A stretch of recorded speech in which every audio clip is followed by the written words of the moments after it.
Page 12, Serenade from a string quartet by Haydn. Beautiful piece of music. I encourage you to go search the internet on this Serenade by Haydn. You can search on that Opus 3 number 5 if you want.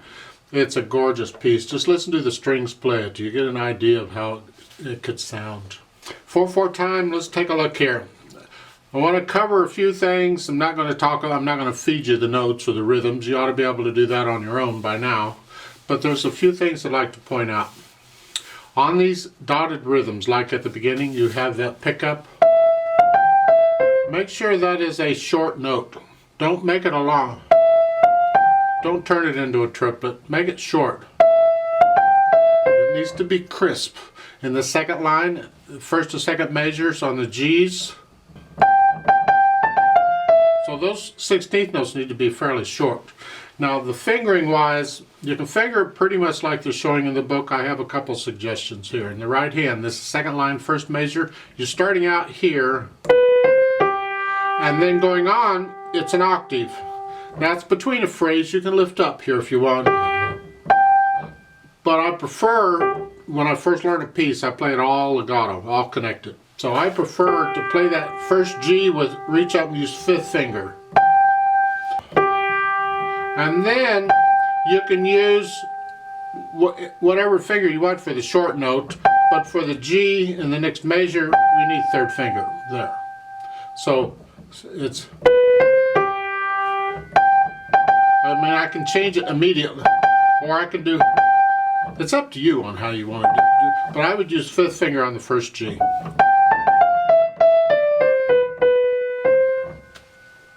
Go down to the last line on page 12. They're saying third finger for the last measure, and then 4.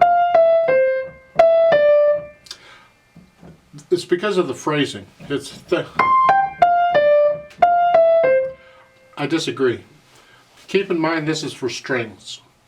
And a lot of times in string, this curved line, the slur line, means a different thing for strings than it does for piano. And sometimes the people who do these books and edit this stuff forget that, I think.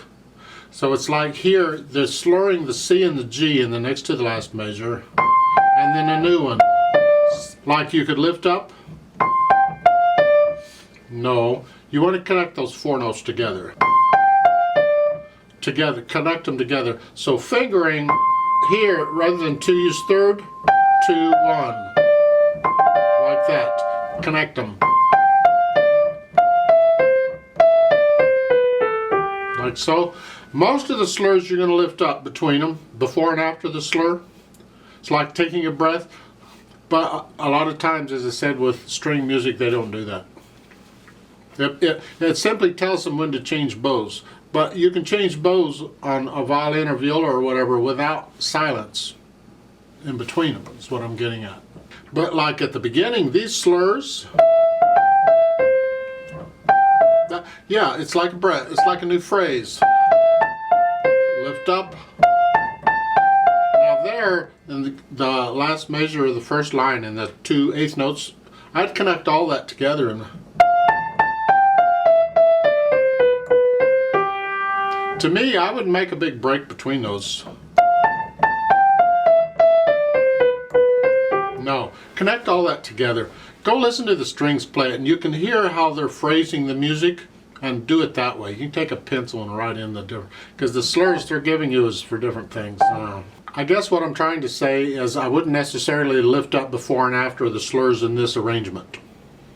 You have to take it. If the phrases are fine. Now, if it's a phrase, that's fine. That's fine now. Then it's like you go to the half notes for the phrase. And then lift up. A lot of the times you have a repeated note. You don't have a choice, but that doesn't mean it's like taking a breath. You're simply playing the same note twice, and on a piano you're going to get a little bit of silence. The bottom of page 13, the last 2 measures, you see a 2-1 here. Play it with second finger and immediately put your thumb on it. It's just a finger substitution, because we just used thumb on the note before. Now here. This way we're in position to go on. If you didn't want to, you could always just reach up and still use third finger on the And you don't have to finger substitution, but I like finger substituting, so I usually do.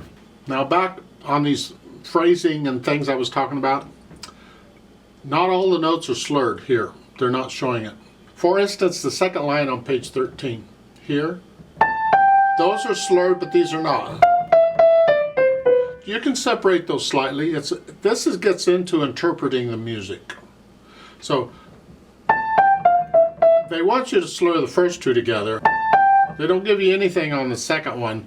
Generally, back when this composer was kicking and screaming there, you would separate those.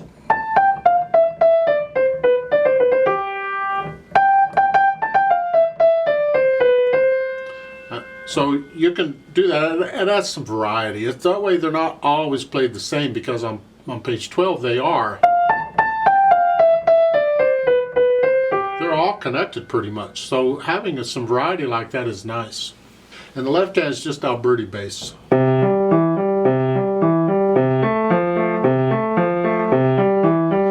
Bottom page 12, it's like a tremolo here at second measure.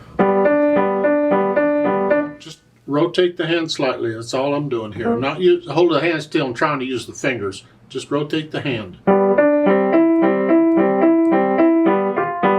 It's an F, by the way, in the last measure there.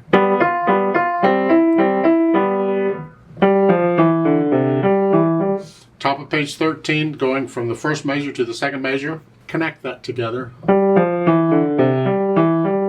Don't separate it, because it leads into it, and you connect it when it leads into it.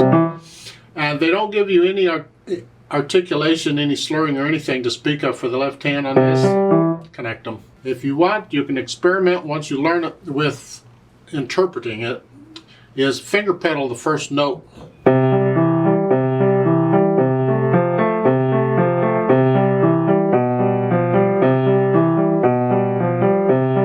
Be careful not to play it too loud like I did, but that's another way of interpreting the music is on Alberti bass. Back this time frame, it was common to finger pedal the first note. Of course, strings are doing this, and they can't finger pedal anything. They don't have damper pedals or anything. They just play the notes. A piano, we can, so experiment with that.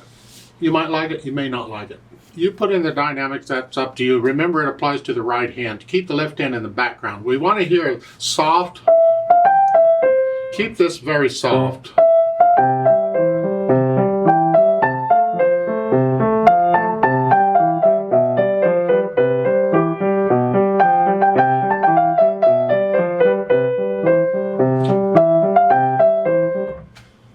Third line, you go up a little bit to moderately soft. Keep the left hand way up. Last line, you crescendo up a little bit. See that arrow there, the crescendo?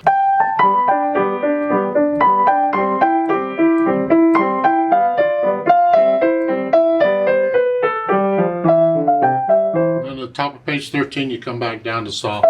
You do the dynamics. You can read them as well as I can. Get to know where you're really comfortable enough with it that you can feel these dynamics and experiment with them that way too. Because it's like in the first two lines, you're not going to stay exactly soft throughout that. You're going to be in that range, but you can get a little louder and softer as you feel it. Now there is a note at the bottom, page 12, where if you want, you can play that left hand an octave higher. So rather than here, you just come up here, play it up here. So.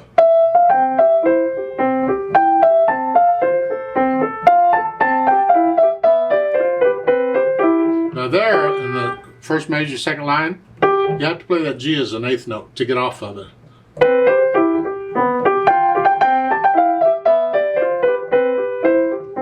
Again, it gets into interpreting the music, and because the first two lines are repeated, when you repeat something, it's best in most cases not to play it exactly the same both times. Change something.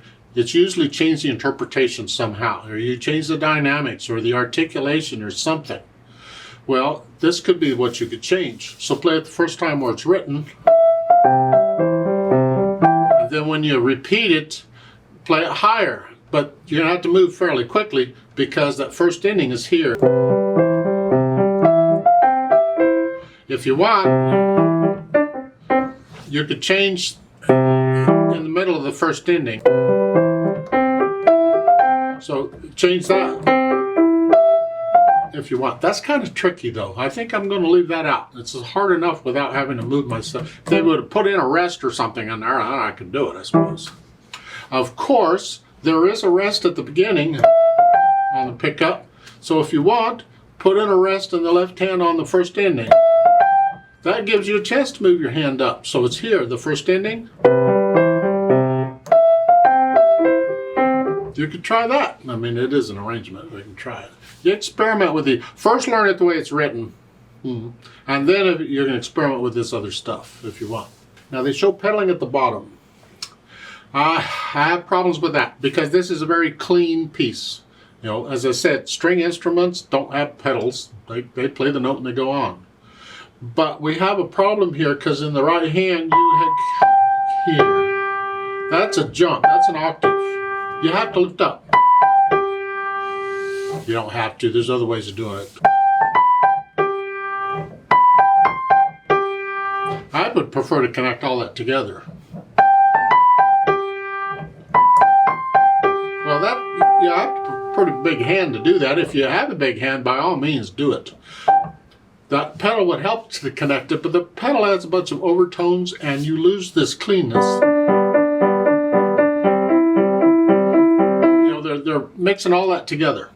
I would prefer to keep it clean, so I would prefer not to use pedal. It's a personal thing anyway. If you want to use pedal, go ahead and do it, but make sure you lift up so we hear the phrase lift up. Because that we do want to hear the breathing in there. Lift. And we want to hear the rest. Now at the bottom of page 13, the very last note, they show a pedal that note. I disagree with that. Other books do this too.